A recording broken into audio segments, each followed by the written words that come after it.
Assalamualaikum warahmatullahi wabarakatuh. Selamat siang semuanya, selamat pagi. Hari ini kita memasuki perkuliahan minggu ke-6 perkuliahan.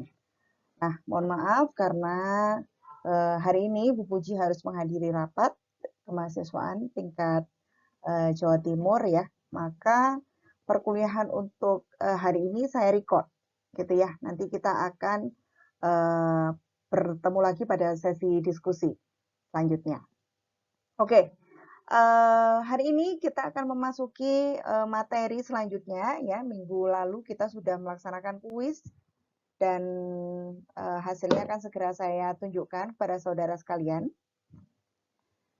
Kuis kemarin itu kita meliputi materi sampai aplikasi fungsi nonlinier gitu ya. Jadi kita aplikasi fungsi linier. Ya, jadi sebelum kuis kita sudah belajar terkait beberapa aritmatika sederhana yang berkaitan dengan bisnis gitu ya, perhitungan matematika sederhana yang berkaitan dengan bisnis. Salah satunya adalah penyelesaian fungsi yaitu fungsi linier. Kemudian di minggu keempat kita belajar mengaplikasikan fungsi linier tersebut untuk menghitung fungsi penawaran, permintaan, ya, fungsi tabungan, dan seterusnya. Nah, hari ini sebelum saya menyampaikan terkait aplikasi dari fungsi nonlinier, saya akan menjelaskan terlebih dahulu fungsi linier itu seperti apa. Mudah-mudahan beberapa dari kalian sudah paham terkait fungsi linier ini. Oke, fungsi nonlinier. Jika kemarin kita sudah belajar fungsi linier, maka apakah yang dimaksud dengan fungsi nonlinier? Ya. Secara umum, fungsi nonlinier itu terdiri dari dua bentuk fungsi kuadrat dan fungsi rasional. Ya, gimana sih Bu fungsi nonlinier itu? Kalau kita kemarin belajar fungsi linier, itu yang bentuk umumnya seperti ini. Ya, mx plus c. Jadi kita akan bertemu dengan fungsi x yang bebas gitu ya, dan juga fungsi y. Jadi tidak ada perkalian antar fungsi. Kalau fungsi nonlinier itu akan ada kemungkinan yang namanya perkalian antar fungsi. Misalkan x kali x gitu ya. X kali x hasilnya berapa? X kuadrat. Jadi maka disebut fungsi nonlinier. Atau x kali y, fungsi xy. Dia juga disebut fungsi nonlinier karena ada perkalian dua fungsi. Atau pembagian dua fungsi, misalkan x per y. Seperti ini ya. X min 5 min y, misalkan demikian. Ini termasuk salah satu jenis fungsi rasional. Sehingga di sini saya sebutkan ada dua jenis fungsi yang sekiranya berkaitan dalam konteks matematika ekonomi, yaitu fungsi kuadrat dan fungsi rasional. Ya. Lalu fungsi kuadrat itu dipakai untuk apa, Bu? Untuk fungsi parabola, ya. Fungsi parabola. Ketika kita mencoba membentuk grafik ya, y sama dengan x kuadrat ya. Tentu saja pilihannya kita lihat ax kuadrat, apakah a-nya positif atau a-nya negatif seperti itu ya. Kalau a-nya positif berarti dia terbuka ke atas. Kalau a-nya negatif berarti terbuka ke bawah. Ini namanya yang disebut fungsi parabola vertikal. Kalau parabola horizontal seperti apa, Bu? Nah, ini yang kebalik. Berarti ada kemungkinan y sama dengan akar x. Atau x sama dengan y kuadrat. Jadi yang kuadrat y-nya. Sehingga fungsinya nanti parabolanya bisa jadi menghadap seperti ini atau menghadap seperti ini. Ini yang dinamakan parabola horizontal. Seperti itu. Ya. Oke. Silakan jika ada yang ditanyakan bisa dicatat terlebih dahulu, ya. Lalu kemudian untuk fungsi rasional kita punya beberapa macam fungsi rasional. Ada yang disebut fungsi hiperbola. Ada yang disebut fungsi kubik, fungsi hiperbola atau hiperbolik ya. Yang biasanya ditulis dengan sin H gitu ya. Sin hiperbolik. Cos H, cos hiperbolik seperti itu. Lalu kemudian fungsi kubik, berarti ya yang kita akan ketemu x pangkat 3 dan seterusnya. Kemudian fungsi lingkaran. Teman-teman yang dulunya dari SMA IPA ya, pasti sudah familiar dengan bentuk ini. Misalkan X kuadrat ditambah Y kuadrat sama dengan L kuadrat. Seperti ini yang dimaksud fungsi lingkaran. Atau fungsi elips yang kurang lebih bentuknya polanya seperti ini. Ya. Jadi ini adalah beberapa macam fungsi nonlinear. Waduh, Bu, lebih beragam ya? Ya, tentu saja lebih beragam. Oleh karena itu nanti kita akan menemukan aplikasinya juga akan lebih banyak dibandingkan dengan fungsi linear. Seperti itu. Selanjutnya, kita akan kupas satu persatu. Ya, yang pertama adalah terkait fungsi kuadrat.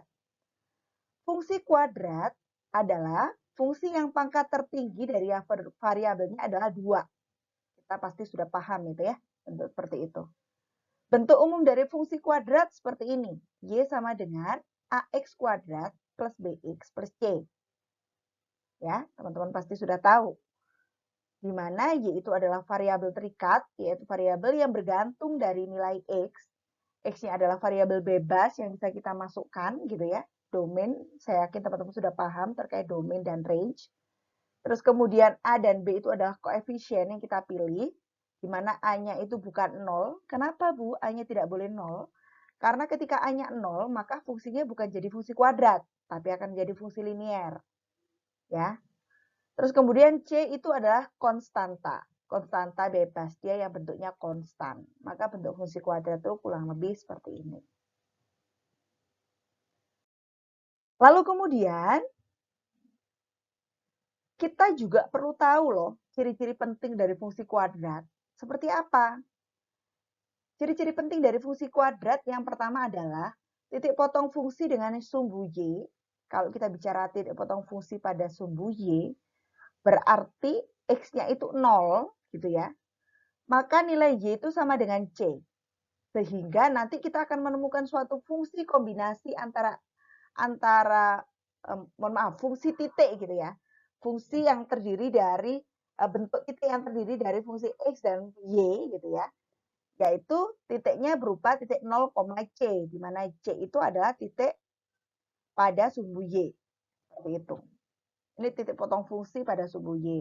Dituliskan dalam bentuk A sama dengan 0, C. Ini bisa diingat-ingat ya. Kalau kita bicara titik potong pada sumbu Y, maka X-nya 0. Dan sebaliknya, kalau kita bicara titik potong pada sumbu X, ya, maka Y-nya adalah 0. Ya. Namun pada poin kedua, pada titik potong fungsi dengan sumbu X, maka kita harus mencari nilai diskriminan. Ada yang masih ingat mencari rumus diskriminan? D sama dengan B kuadrat min 4AC. B-nya 4AC ini dari mana, Bu? Dari fungsi yang kita dapatkan tadi. Fungsi kuadrat Y sama dengan AX kuadrat plus BX plus C. Konstanta-konstanta dan koefisiennya itu kita masukkan ke sini untuk mencari nilai diskriminan. Oke, nanti akan ada 3 macam diskriminan. Ada D lebih besar dari 0, D kurang dari 0, dan D sama dengan 0. Masing-masing bentuk diskriminan tersebut akan memiliki sifat-sifat yang berbeda. Contoh, ini ya, di sini disebutkan dulu. Nilai diskriminan akan menentukan apakah parabola itu vertikal memotong, menyinggung, atau tidak memotong sama sekali. Nah, ini contoh. Ya, contoh yang mencari diskriminan. Misalkan fungsinya fx sama dengan x kuadrat min 2x plus 1. Maka A-nya adalah 1 gitu ya. B-nya adalah min 2. C-nya adalah 1. Coba sih kita intip nilai diskriminan-nya. D sama dengan B kuadrat min 4 AC. B-nya adalah min 2 dikuadratkan min 4 kali 1 kali C. 4 min 4. Wah, ternyata hasil C-nya 1 ya. 4 min 4 hasilnya 0. Ternyata dari fungsi ini kita temukan bahwa diskriminannya 0. Sekarang kita coba cek kalau diskriminannya 0, apa yang terjadi? Ya, apa yang terjadi kalau diskriminannya 0? Kita coba faktorkan sebelum kita melihat sifatnya. Kita coba faktorkan fungsi ini ternyata menjadi X-1, X-1. Artinya akarnya sama dengan 1. X1 ini adalah variabel bebas yang kita substitusikan terhadap nilai fx. 1 kita substitusikan di sini 1 kuadrat dikurang 2 dikalikan 1. 1 min 2 plus 1 adalah 0. Sehingga y-nya adalah 0. Sehingga titik yang kita temukan atau koordinat yang kita temukan adalah 1,0. Nah, sekarang kita boleh curiga nggak bagaimana sifat saat diskriminannya sama dengan 0? Oh, kalau diskriminannya sama dengan 0, kemungkinan nanti dia akan menitik memotong memotong di titik yang y-nya 0. Y-nya 0 itu tadi apa? Memotong sumbu X sebanyak 1. Padahal dia fungsinya kuadrat. Seperti itu. Ya. Lalu kemudian, nah ini dicobalah dihitung. Jika nilai D adalah negatif, maka tidak terdapat titik potong. Ya. Jika nilai D-nya negatif, tidak terdapat titik potong. Tapi jika nilai D-nya positif, maka terdapat 2 titik potong. Bagaimana kalau nilai D-nya sama dengan 0? Jika nilai D-nya sama dengan 0, maka terdapat 1 titik potong. Sudah sesuai ya? Tadi di slide sebelumnya kita sudah mencoba menghitung dari suatu persamaan, dari suatu fungsi kita cek nilai D-nya sama dengan 0, ternyata hanya memiliki 1 titik potong yang saat itu memotong sumbu X. Jadi sudah benar, di sini silakan dimention, ada 3 kemungkinan nilai D, ada nilai D negatif, ada nilai D positif, dan ada nilai D yang sama dengan 0. Saat D negatif tidak memiliki titik potong. Saat D positif dia memiliki 2 titik potong. Saat D sama dengan 0 dia hanya memiliki 1 titik potong. Seperti itu. Lalu bagaimana cara kita mencari titik potongnya, Bu? Cara mencari titik potongnya, X-nya bisa kita cari dengan memfaktorkan, seperti yang kita pelajari pada soal yang sebelumnya. Kalau kita tidak bisa metode, itu kan tadi kan kita menggunakan metode ini ya, metode belah ketupat. Itu yang zaman SMP kita pakai ya. Kalau tidak, kita bisa menggunakan yang namanya metode ABC. Seperti ini rumusnya. Nilai B, A, C-nya itu akan mengikuti nilai yang ada pada soal. Contoh, fx sama dengan x kuadrat ditambah 2x min 3. Oke, kita akan mencoba menghitung. A-nya adalah 1. B-nya adalah 2. C-nya adalah min 3. Kita akan coba hitung D-nya. Di sini sudah dihitung ternyata. B kuadrat min 4, A-nya 1, C-nya min 3. Hasilnya berapa? 16. Oh, ternyata 16 itu lebih besar dari 0. Kalau lebih besar dari 0 berarti dia akan memiliki 2 titik potong. Lalu berapa titik potongnya? Kita bisa faktorkan. Kita ikuti rumus ini ya. Oke. X12 sama dengan min B, min 2, plus minus akar B kuadrat min 4 kali 1 kali min 3. C-nya min 3. Dibagi 2 kali 1, 2. Oke, kita akan coba menghitung. Sama dengan min 2 plus minus akar 4 dikurang, ya, dikurang min 12. Berarti 4 min 12. 4, coba kita lihat. 4 min 12. Min dengan min plus, ya, sehingga hasilnya sama dengan 16. 16 diakarkan, ya, itu hasilnya 4, ya. Ini langsung saya hapus ya. Hasilnya adalah 4 dibagi 2. Ini bisa kita coret. Kita bisa menghitung.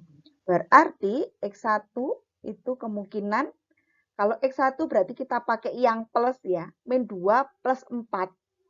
Ya, berarti 2 dibagi 2. 1. X2 min 2 min 4 berarti min 6. Min 6 dibagi 2, min 3. Sehingga kita akan ketemu X1 sama dengan 1, X2 sama dengan min 3. Kalau titik potong, berarti kita akan ketemu ada X, ada juga Y. Maka setiap titik kita substitusikan kepada fungsi yang awal. Saat X-nya 1, Y-nya berapa?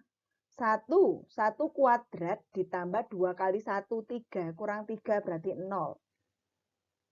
Y2 sama dengan min 3 dikuadratkan 9. 9 min 6. Min 3, 0 juga ternyata. Berarti kita memiliki dua macam titik potong, yaitu 1,0 dan min 3,0. Seperti itu. Sehingga ketika di sini ditanya, tentukan ada berapa banyak titik potong? Ada 2 titik potong. Berapa koordinat titik potong tersebut? 1,0 dan min 3,0. Seperti itu. Ya, silakan jika ada yang ditanyakan, bisa disiapkan. Silakan jika ada yang ditanyakan ya, bisa dicatat dan disampaikan kepada saya saat sesi diskusi nanti. Oke, selanjutnya fungsi kuadrat.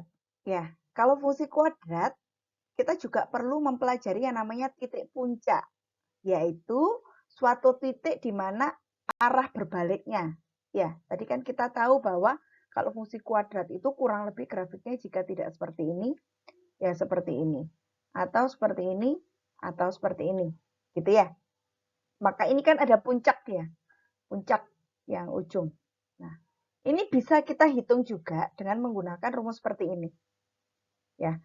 Titik puncak itu rumusnya X-nya adalah min B per 2A, Y-nya adalah min D per 4A. Min D. Ini kan rumus tadi diskriminan. Ya, ini rumus diskriminan. Saudara bisa langsung menghitung dengan menginputkan, memasukkan nilai-nilai A, B, dan C pada persamaan tadi. Ya, oke. Saya yakin saudara sudah bisa untuk menyelesaikan ini, masalah ini. Ini simpel sekali. Lalu kita juga akan berhadapan yang namanya sumbu simetri. Ya, sumbu simetri itu apa? Ya, kita dulu di SD pernah belajar ya. Simetri itu kayak yang tengah-tengahnya ya. Yang simetri yang membelah dua grafik gitu ya. Yang dia yang membelah dua grafik menjadi satu. Nah, sumbu simetri itu rumusnya seperti apa? Nilai X sama dengan B per 2A. Ini adalah rumus dari sumbu simetri. Saudara tinggal bisa mempraktekkan. Dan ini sebenarnya bentuk dari ini ya. Saudara harusnya bisa memasukkan saja nilainya. Contoh, ini ada contoh ya. Nilai fx adalah x kuadrat plus 2x min 3, saya rasa sama, nilai a-nya 1, nilai b-nya 2, nilai c-nya min 3. Kita bisa menemukan nilai min b per 2a untuk apa? Untuk mencari puncaknya. Ya, terus kemudian kita mencari nilai d, min d per 4a, kita sudah ketemu loh, gitu ya. Ternyata min b per 2a-nya min 1, terus kemudian nilai min D per 4A-nya adalah min 4. Sehingga titik puncaknya adalah min 1, min 4. Seperti itu. Nah, ya, titik puncaknya adalah ini. Terus kemudian sumbu simetrinya. Kita tinggal substitusikan ya. Sumbu simetrinya. Berarti nilai sumbu simetrinya adalah ini. X sama dengan 1.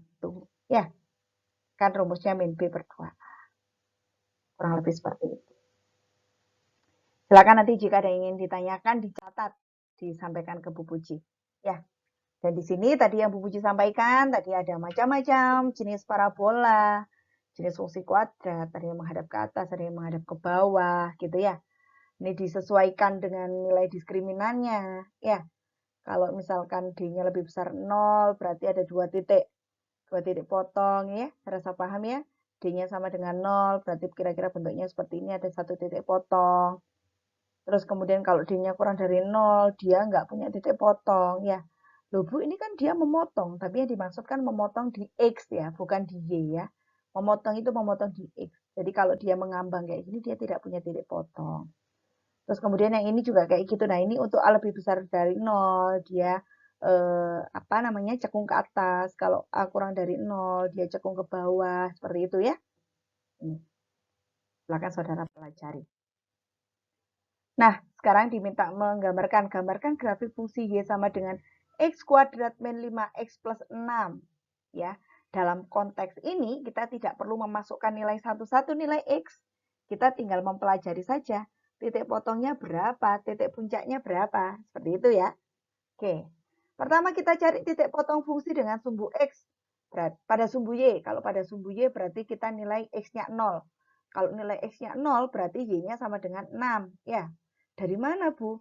Ya, kalau X-nya 0 berarti kan Y saat X-nya 0. Ini kita substitusikan. 0 kuadrat min 5 kali 0 tambah 6 gitu ya. Sama dengan 6. Berarti saat X-nya 0, Y-nya 6. Ini titik potongnya. Terus kemudian titik potong dengan pada sumbu X, yaitu saat Y-nya 0.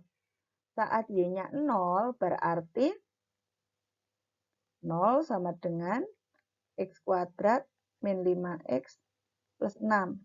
Difaktorkan. Ya, difaktorkan berapa faktornya? Gitu ya. Nah, Bu, sebelum saya faktorkan, saya pengen cek dulu diskriminannya supaya saya bisa tahu D-nya lebih besar dari 0 atau kurang dari 0 atau sama dengan 0. Daripada nanti saya sudah capek-capek memfaktorkan, ternyata D-nya kurang dari 0 gitu ya. Oke, kita coba dulu substitusikan. Oh, ini kita sudah cek, ternyata D-nya sama dengan 1. Berarti kemungkinan nanti akan ada 2 titik potong. Ya udah, berarti kalau gitu sekarang saya faktorkan. Saya faktorkan, kita gunakan boleh pakai rumus yang lain, boleh pakai ini rumus ABC, bisa juga pakai rumus belah ketupat gitu ya. Sehingga kita bisa menemukan nilai X1-nya 3 dan X2-nya adalah 2. Kemudian masing-masing nilai 3 dan 2 kita substitusikan ke dalam nilai Y, sehingga kita peroleh nilai Y-nya masing-masing 0. Sehingga titik potongnya adalah 3,0 dan 2,0. Nilai-nilai ini kita jadikan modal. Kemudian apalagi Bu yang perlu kita hitung? Ayo apa?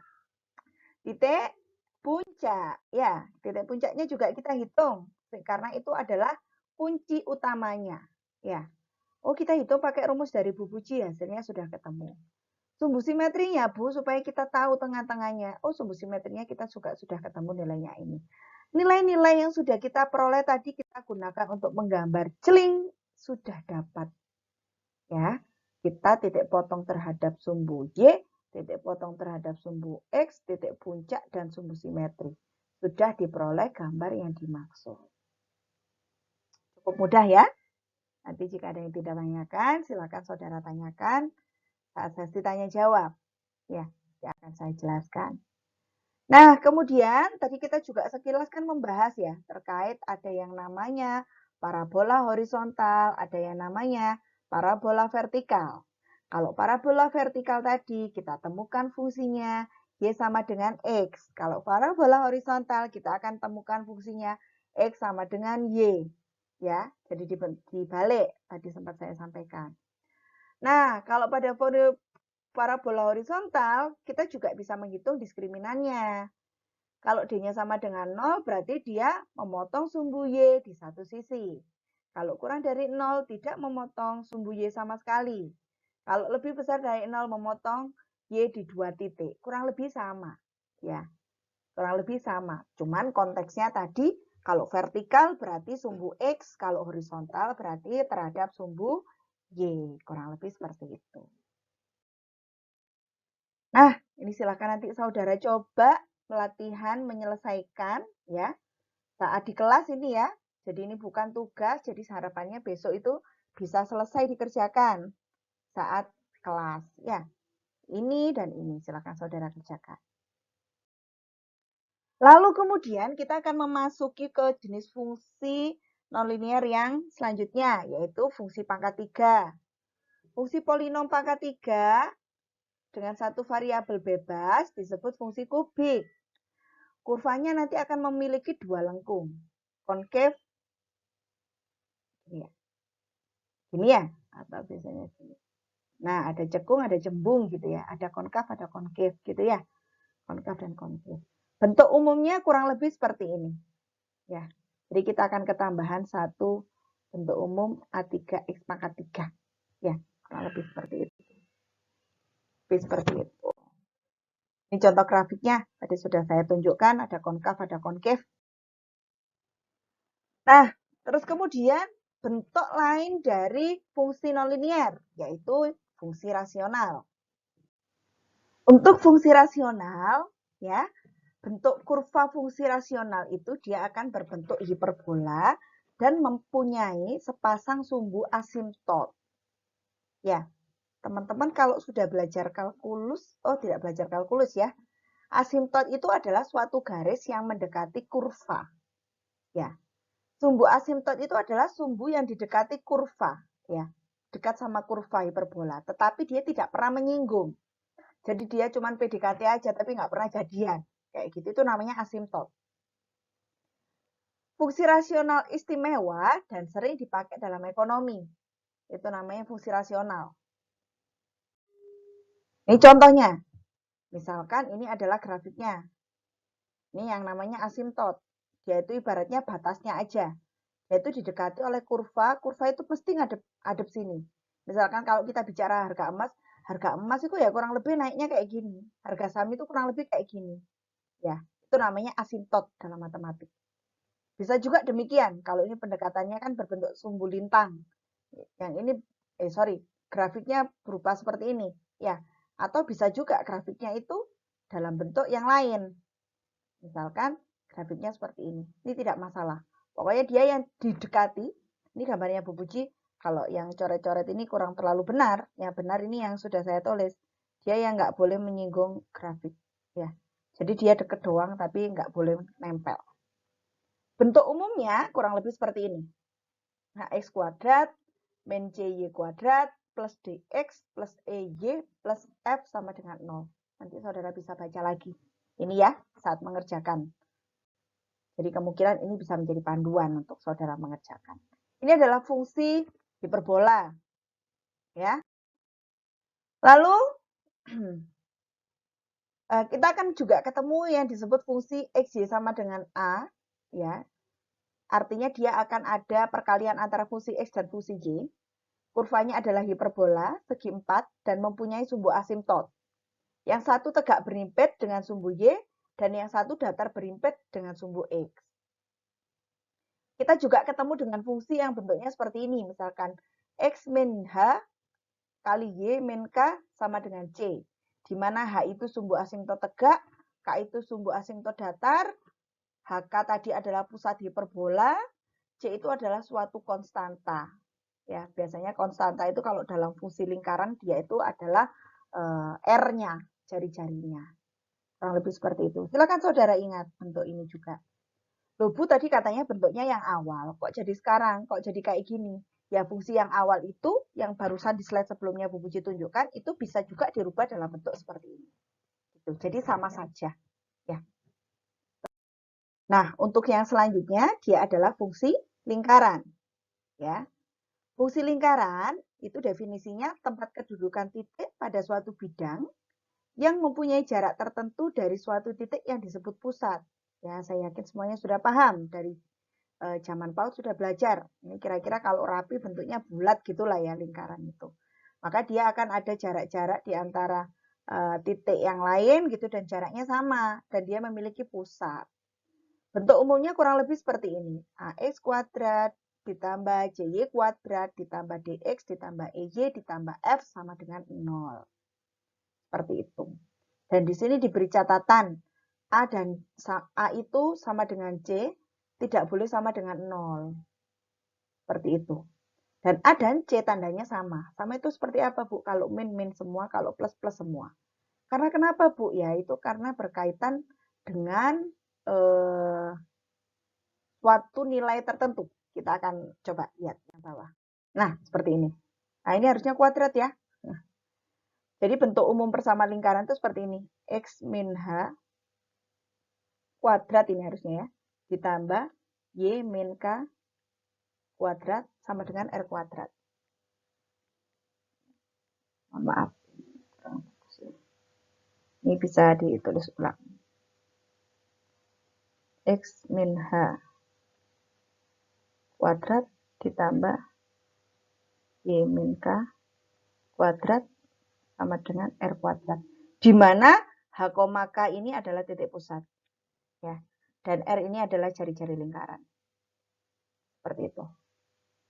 Jika H0, K0, maka pusat lingkaran berhimpit dengan titik asal. Dengan titik utama. Ya. Dan persamaan lingkaran menjadi bentuk seperti ini. Jadi bentuk yang ini dan bentuk umum yang awal itu sebenarnya sama saja. Jadi ketika dia diuraikan, dia akan membentuk bentuk yang awal tadi. Kurang lebih seperti itu. Jika ada pertanyaan, silakan saudara catat. Nanti kita akan bahas di sesi diskusi. Nah, kemudian ada kaitan ya, nilai jari-jari lingkaran. Jika nilai jari-jari lingkaran kuadrat kurang dari 0, maka lingkaran tidak ada, karena tidak mungkin jari-jari itu kurang dari 0. Gitu ya, jari-jari imajiner. Kalau nilai R kuadrat sama dengan 0, maka terdapat lingkarannya itu berupa titik. Karena dia nggak punya jari-jari. Tapi kalau jari-jarinya lebih besar dari 0, itu adalah dia berupa lingkaran. Jelas, saya rasa. Ya. Oke, selanjutnya kita akan masuk ke contoh. Ya, kita akan merubah bentuk X kuadrat plus Y kuadrat min 6X ini ke dalam bentuk umum dari persamaan lingkaran. Ya, gimana caranya? Bentuk persamaan lingkaran tadi kan bentuknya X min A gini ya, kuadrat plus Y min B gitu ya, kuadrat sama dengan R kuadrat. Seperti ini.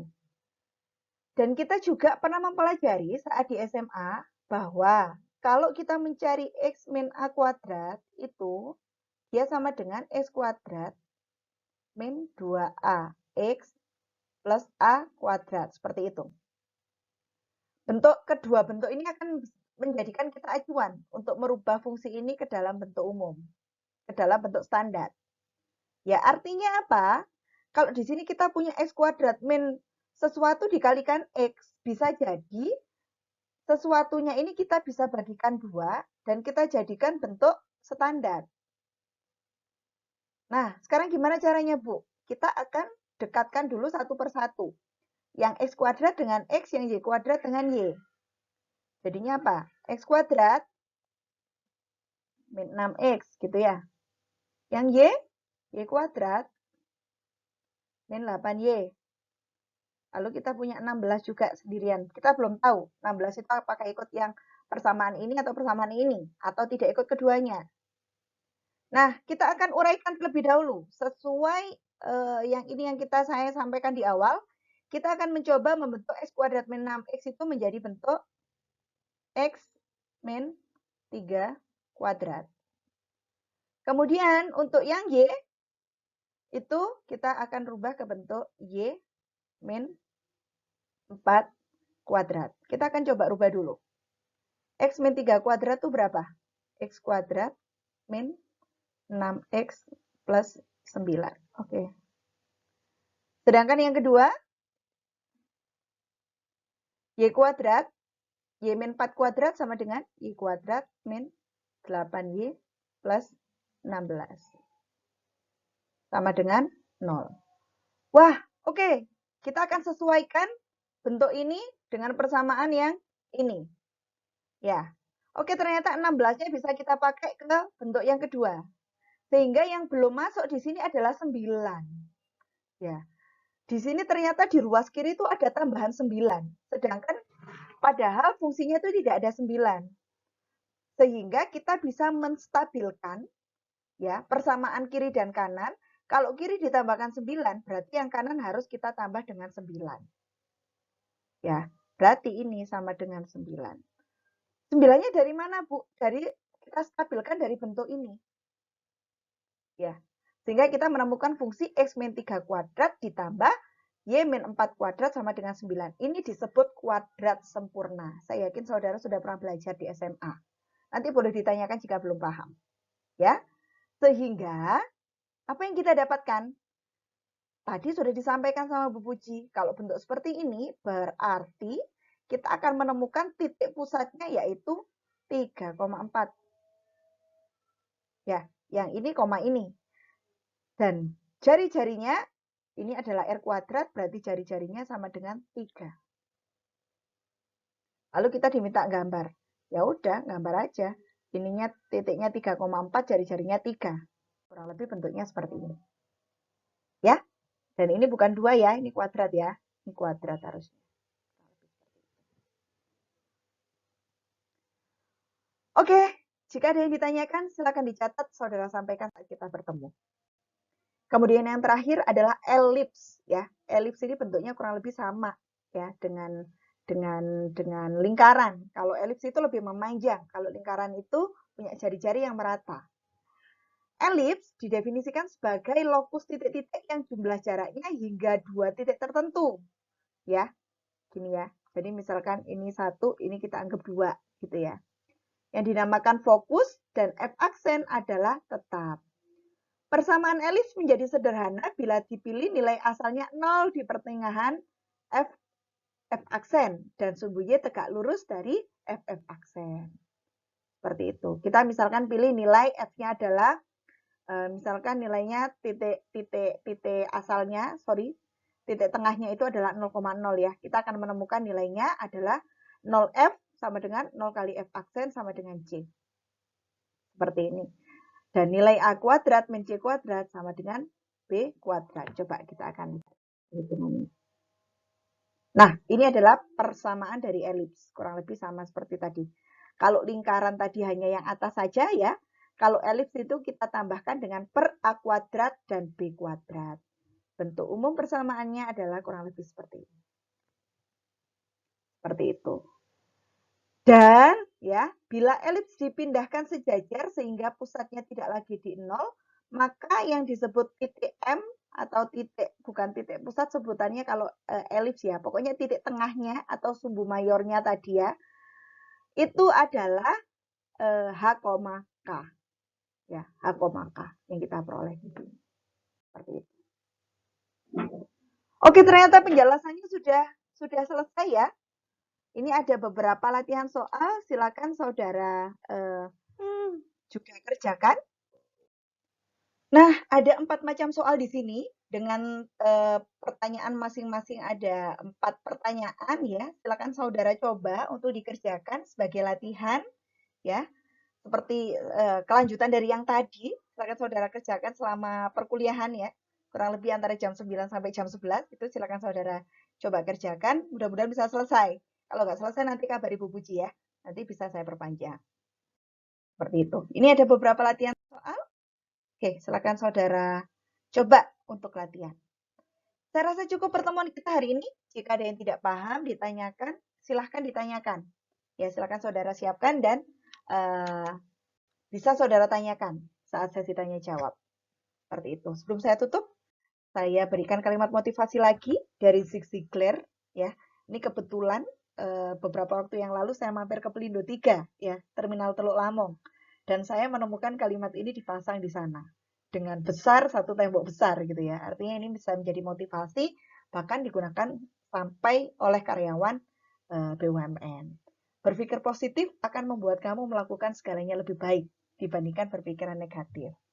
Sehingga mari kita mulai dari sekarang, kita mulai berpikir positif dimanapun dan siapapun. Mari kita berpikir positif untuk apapun supaya kita bisa bersikap lebih baik. Saya rasa cukup pertemuan kita hari ini. Terima kasih banyak. Selanjutnya kita akan diskusi kembali melalui WhatsApp ya. Kapan kita akan melakukan sesi tanya jawab. Demikian pun juga kapan mengumpulkan tugasnya, gitu ya. Oke. Demikian perkuliahan hari ini. Semoga apa yang saya sampaikan bisa bermanfaat untuk saudara sekalian. Tetap jaga kesehatan, tetap jaga semangat, meskipun kita belum bisa berjumpa langsung. Dan sampaikan salam hormat saya kepada kedua orang tua kalian di rumah. Sehat selalu, saya akhiri. Assalamualaikum warahmatullahi wabarakatuh.